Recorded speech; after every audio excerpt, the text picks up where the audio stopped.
Hi, I'm Jack and welcome to another episode of Dose of Pharma. Today I'll be speaking with Dr. Sabatino Ventura, or Sab, a senior lecturer and functional biology group leader with the Faculty of Pharmacy and Pharmaceutical Sciences at Monash University. Today, Sab and I are going to be discussing the area of research into male reproductive pharmacology. Now, thank you so much for joining me today, Sab. Would you like to tell us a bit about yourself? Well, you've pretty much said it all already, Jack. Yeah, I'm a senior lecturer in the drug discovery biology theme of the Monash Institute of Pharmaceutical Sciences, or the Faculty of Pharmacy and Pharmaceutical Sciences. So I do research in male reproductive pharmacology, and I teach physiology and pharmacology to the pharmacy and pharmaceutical science students that we have at the Parkville campus. Okay, yeah. I think because I'm a graduate entry student with the pharmacy course, I haven't had the pleasure of having you as a lecturer. But I noticed, Sab, that you've been involved in male reproductive research for almost 35 years now. I think having authored or co-authored a paper published sometime back in 1990, looking at rapid epididymis. So what got you, or what mostly influenced you into getting into this area of research? Because it's a little niche from someone with my background. Yep. Well, I suppose the first paper I ever wrote on male reproductive pharmacology was probably 1988 or 1989, even earlier than 1990. And it all started when I was a science student out at Monash Clayton. When I did honours, my honours research project was to do with vasectomy. So I used to vasectomize male rats, and I used to try and reverse the vasectomy afterwards.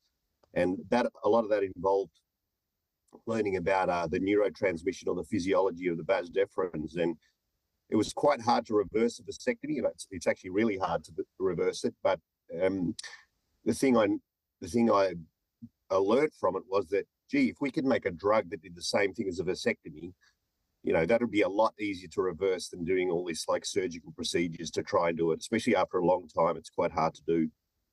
Okay, yeah, that's a good point. I never think of the reversibility of that surgical procedure, because what if you make that decision when you're younger and want it reversed? That's great research. But going into the background of this research, Sab, I'm curious myself, having done a biomedical endoscience degree for my undergraduate studies. How is it that the male genitourinary tissues are influenced by both hormones and the sympathetic nervous system?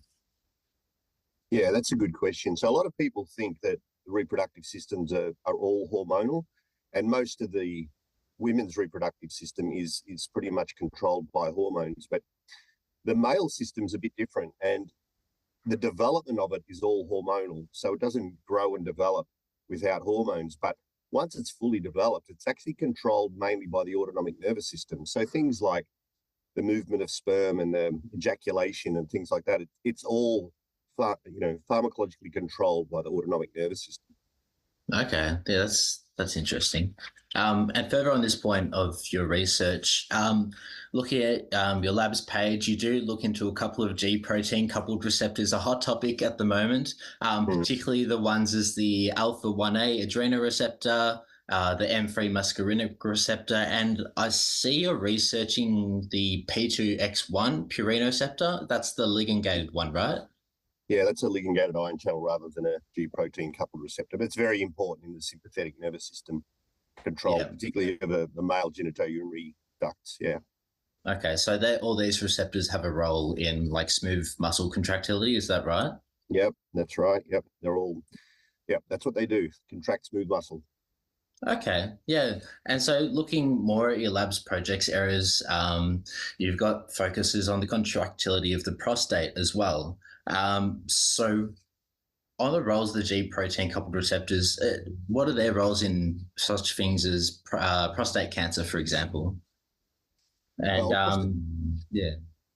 prostate cancer is a little bit different, but you do there's a lot of G protein coupled receptors involved in sort of growth and apoptosis and cell proliferation. So in prostate cancer, you get cells growing uncontrollably, so growing and dividing uncontrollably, and a lot of that's via activation of G protein coupled receptors, which control that cell proliferation. So if you can find the right ones and you can get a drug to block them, then yeah, you can control the growth of a lot of different cancers. But that's a lot harder to do than it sounds.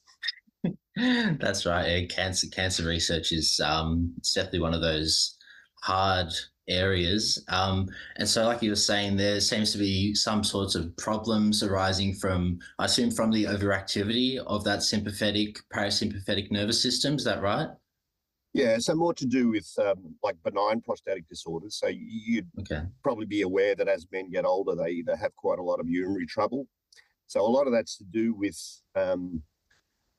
the anatomical structure of the male genitourinary system, and because the urethra, the tube which carries urine from the bladder out of the body, it's surrounded by a lot of the male reproductive organs. The main one being the prostate, which surrounds the urethra. And as men get older, they continue to produce testosterone, and that prostate continues to grow because of that. And because it's like enclosed in a fibrous sac, it can't really grow outwards. So what tends to happen is, because it encapsulates the urethra, it can't grow outwards because of the capsule. So it grows inwards and it squeezes in on the urethra. And that's why men have these obstructive problems when they're trying to go to the toilet as they get older. So a lot of that contractile tone is controlled by the sympathetic nervous system. So things like noradrenaline and ATP would be causing that muscle to, get really firm and constricted around the urethra. So if you can block those receptors and make the muscle relax, that takes the pressure off the urethra, and men can go to the toilet a little bit easier after that. Okay, yeah, it's definitely something I've experienced working in community pharmacy, patients having these sorts of complaints. But now moving on to another one of your lab projects that really, as a young male, caught my attention was the inhibition of the Vas Deferens, as you mentioned before, as a form of male contraception.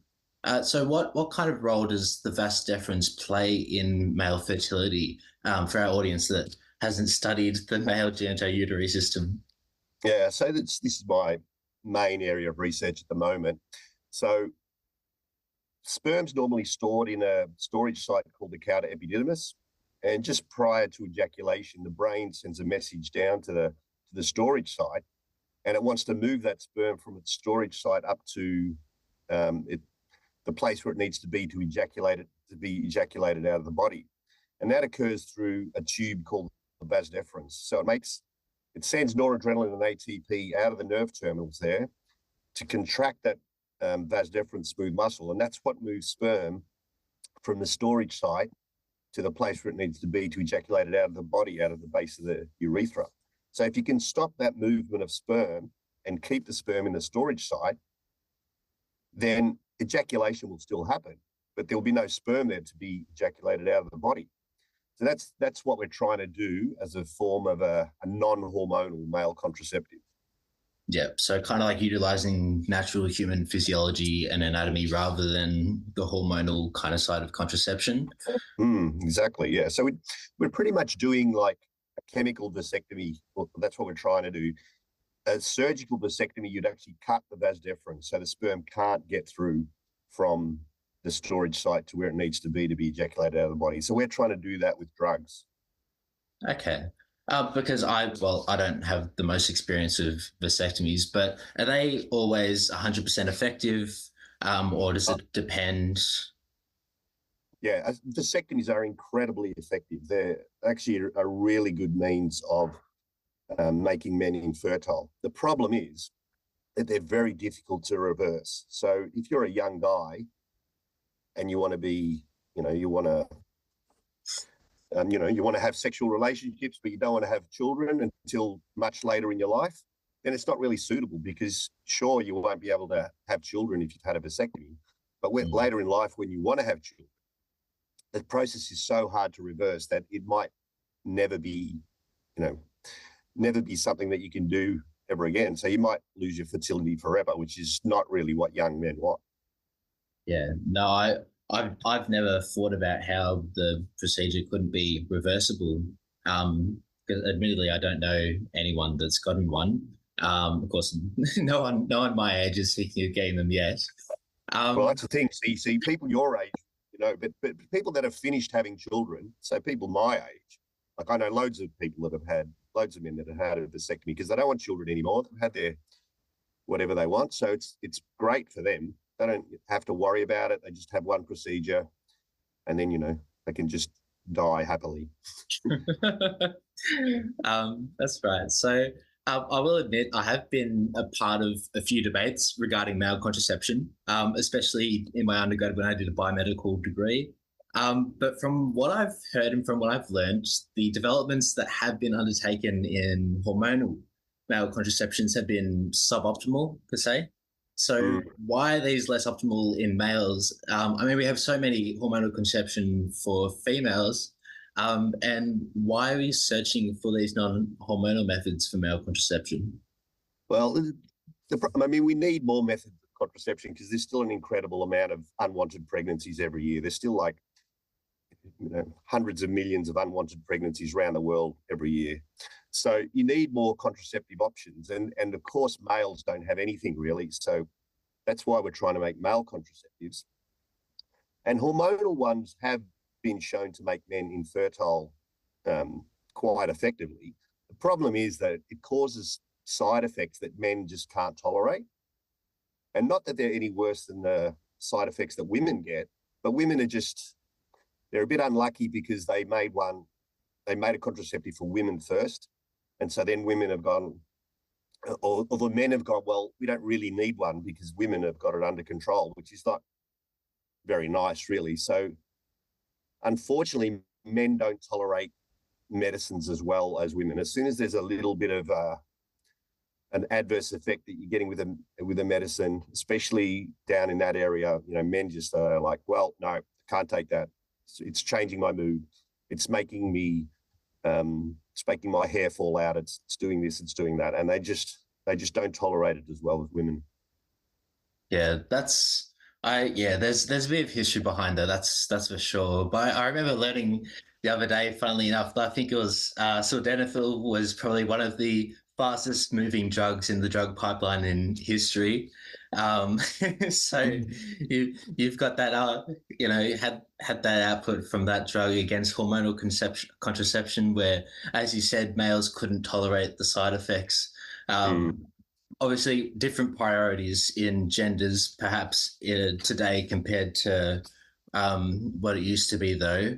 And so, concerning male contraception, what has been used, if anything, in the past, and have these been problematic? I know myself, like we have barrier methods and such, spermicides, which aren't largely available in Australia, from my knowledge. But what's been used in the past? Well, at the moment, the ones that we're using is, like I said, surgical vasectomy, which is not really very good for young people. And the other thing we've got are condoms, which have an incredibly high failure rate and a lot of cultural problems surrounding them. So they're not really great either, although they do work reasonably well and people do use them. It's just it's not as reliable as it should be, and we could make better, more convenient ones. So they have tried things like that are hormonal, and like I said before, they've worked quite effectively. It's just the side effects that men can't tolerate, which has made them not progress further in clinical trials and get to market. There's also a lot of research these days into spermatogenic contraceptives, so things which will stop sperm from working. The problem with those are they're not really reversible, and because they interfere with the germline and the development of sperm, there's always a worry that they might cause defects in future offspring because they're affecting people's DNA, etc. So there's those sorts of worries around those two. So this is why we're trying to go for a more autonomic approach, or an approach which is certainly non-hormonal and also non-spermatogenic. Okay, yeah, that's very true. And so, like I mentioned before, there are heaps of forms of female contraception. We have the combined oral contraception, we have our progesterone pills now, the copper IUDs, female barrier methods, but especially those hormone-based ones are available in the community.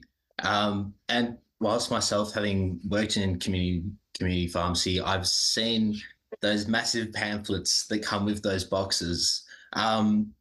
So I was wondering, why has there been such a delay in the drug development pipeline for male oral contraception?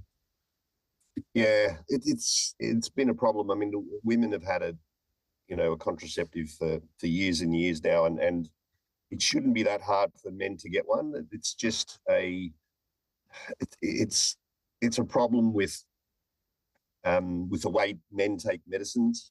So a lot of men, particularly my age, sort of getting towards 50s, 60s, the older men, they've always thought that men would never be good at taking a contraceptive. They've always made the excuse, I'd forget, I wouldn't remember, like women do. I mean, women do have, women get left with the burden a lot more than they should.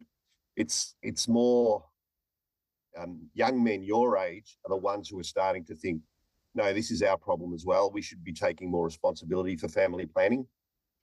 So I guess the biggest problem is we have to wait for your generation to get into positions of power and being able to control, the government funding, the pharmaceutical company funding, and then maybe you'd put more of an emphasis on trying to find a male contraceptive, and then it might happen. But at the moment, it's the old men in charge who are not thinking it's the most important thing in the world, and that's why it's not really going ahead as fast as it should. Yeah, it's a bit of a generational problem from what you've described there. And as we're discussing, I was looking at your lab page, and you do research into contractility of the prostate gland, and as we've alluded to, this is related to benign prostatic hyperplasia, or BPH. And look, I know about doublets, or rather the combination of dutasteride and tamsulosin, and that is indicated in moderate to severe BPH. But what kind of drugs are available to us that are effective in treating, say, mild to moderate BPH? Yeah, so there's two main types of drugs. There's like the prostate shrinkers, and there's the prostate relaxers. So drugs like tamsulosin, which is incredibly effective if you have mild to moderate symptoms of BPH. That works by like blocking the alpha-1A adrenoceptors on the prostatic smooth muscle. So as I said, it relaxes the prostatic smooth muscle. So that obstruction that you're getting around the urethra, it gets relieved a bit because the muscle's relaxed, and that allows urine to flow through more easily. So they're the prostate relaxers. And then you have the prostate shrinkers, which are things like dutasteroid, which are hormonal 5-alpha reductase inhibitors. So they stop the formation of the more potent androgens, which make the prostate grow. So if you block those pathways, then the prostate doesn't get the stimulation to grow. So it actually starts to shrink, and then that takes the pressure off the urethra. So the problem with those hormonal treatments are that they take a long time to take effect. It takes about like 6 months for you to notice it takes the prostate to start shrinking, whereas the alpha-1 antagonist can work pretty much straight away because it's a lot quicker to relax a muscle than it is to shrink it. So if you use them in combination, you get a shorter term and a longer term effect as well. So that's why those combination drugs are really quite popular at the moment. Yeah, they do move pretty quickly. They're definitely in the fast movers shelf at work. But going further on that, what happens in those more severe cases of BPH? Yeah, so drugs can only relieve symptoms so much. So, I mean, if you block your alpha-1 adrenoceptors and you block the hormonal stimulation of prostate growth, that's about as much as you can do with drugs. So if your prostate's grown past that stage, really the only thing that you can do to help your symptoms if you have severe symptoms is surgical techniques where they actually drill out the prostate and just remove bits of the prostate that around the urethra, so it opens it up and allows the urine to flow through. And really, that's a very effective operation, but it's incredibly invasive, and you really don't want to have one unless you really have to. Yeah, I've seen the surgical techniques where they almost take out some of the prostatic tissue around the urethra. Is that right? Yeah, that's right. They sort of drill it out. It's Yeah. incredibly invasive. If you see pictures of it, yeah, you're like, oh, no, I don't want to do that. Yeah, no, I wouldn't be very keen on that. That's for sure. As I mentioned before, your lab has projects running around the alpha 1A adrenal receptor, the M3 muscarinic receptor, but as well as the P2X1 purinoreceptor. And at the moment, like we mentioned, we've got the alpha 1 agonist, antagonist rather, such as tamsulosin. But are there any P2X purinoceptor antagonists or anything else being researched at the moment? Yeah, see, that's the problem with the P2X1 pharmacology. There's just no good antagonists that are suitable for, use in humans at the moment. There's a few that are useful in the lab, but they're not really things that you can take orally and that would last a long time in your body that you can use properly. So all the research that I do in my lab at the moment is geared around trying to discover and develop a P2X1 purinoceptor antagonist. And we've been reasonably successful. My PhD student at the moment, Felix, has just solved the structure of the P2X1 purinoceptor, the first protein structure that's going to be published quite soon. So that's pretty exciting. And we can use that structure to do more structure-based drug design. So hopefully we can develop a new antagonist reasonably quickly, which might be useful for BPH and might be useful for male contraceptives as well. That's really exciting. Oh, congratulations on that. I'll make sure I look out for that paper when it gets published. Yeah. But with these antagonists, how would they work, and would their safety profile be any more favorable to what's available now? And would they be any better as well? So, in terms of male contraception, we've validated our mechanism of blocking P2X1 and alpha 1A adrenoceptors in a genetically modified mouse. So we got P2X1 knockout mouse that we got from the UK, and we got a alpha 1A knockout mouse that we got from San Francisco, and we brought them here to Monash in Parkville, and we crossbred them, and we made a double knockout mouse which had no P2X1 purinoceptors and no alpha 1A adrenoceptors, and the male mice were completely infertile. So that's what we wanted to see. We wanted to see that would make them infertile, to show that block those receptors and you could, have a decent male contraceptives, we think. But otherwise, the mice were quite normal. They had normal sexual behavior. They had normal physiology. They had only very, very small changes in blood pressure and heart rate and baroreflexes. So they were pretty normal, apart from the males being infertile. So we think if we make a good antagonist, and we've already got alpha 1A receptor antagonists like tamsulosin, so if we make a good P2X1 antagonist, the combination of the drugs could make a non-hormonal male contraceptive that might be very, very, very safe to use, that it wouldn't cause side effects at all. No, that's definitely something to look forward to then. So going on from that, hopefully everything goes well with this drug discovery, especially in your lab. With medications for male contraception as well as ones for BPH, especially since it's quite a hot topic in Australia and abroad and amongst students. Where do you think this research is going to be in, say, 10 years' time? Yeah, that's a good question. I mean, it is like incredibly popular with the media, and it's incredibly popular with the general public.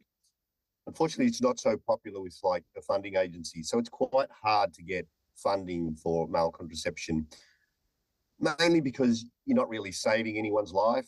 So they'd rather put money into things like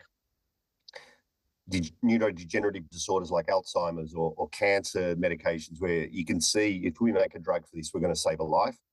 With contraception, you're getting perfectly healthy people and you're trying to make them infertile. And that's why there's not so much of a priority for it in health funding. So it's quite hard to get money. And because of that, things move quite slowly. So we spend most of our time trying to apply for funding so we can do what we want to do, but it's incredibly slow compared to other health areas of research funding. So 10 years, I would hope that we maybe have a P2X1 antagonist that we can start doing preclinical trials in mice with in maybe 10 years. That's about as slow as it'll go unless we get an incredible influx of money somehow. Yeah. Like you were saying, when people my age start getting into those positions of power, maybe we can start accelerating that research. But do you reckon me as a future pharmacist, if I'll be dispensing any of these products in 10, 20 years' time? Well, I think, during your career sometime, I reckon you'll eventually get to it. I mean, I'll probably be retired before one comes out, but you'd probably be still, in the sort of prime of your career when I reckon the first male contraceptive comes out. And I think once one comes out, there'll be quite a few other ones that follow on from that. Okay, perfect. Well, I'm looking forward to it, I will be honest. Now, Sab, I did watch your brief interview with the Male Contraceptive Initiative, and you spoke to them on how there is no shortage of students interested in enter research into this topic of male reproductive pharmacology. So just on a final note, do you have any advice you can offer students interested in this field of research, and where would you tell them to start? Well, I'd tell them to come and talk to me if they do want to be in this field. I mean, even if they want to not necessarily work in my lab, but if they want to go to a lab, another lab in Melbourne or another lab around the world that does this type of research, I could certainly direct them into the right place and who to talk to and who to speak to, because I'm, in the field of male contraception, I'm quite well connected around the world. So I'd certainly tell them where to start, where to go to if they wanted to be in the field. But yeah, I mean, the students I have in my lab, because we have a limited amount of funding, there's always more students that want to work in the lab than I've got money to be able to support them. So they can't all work here, but I could certainly help them find a decent lab to work in if they were interested in it. Yeah. So no shortage of labor, just not enough resources. Is that right? Yeah, that's right. Yep. That's a right shame.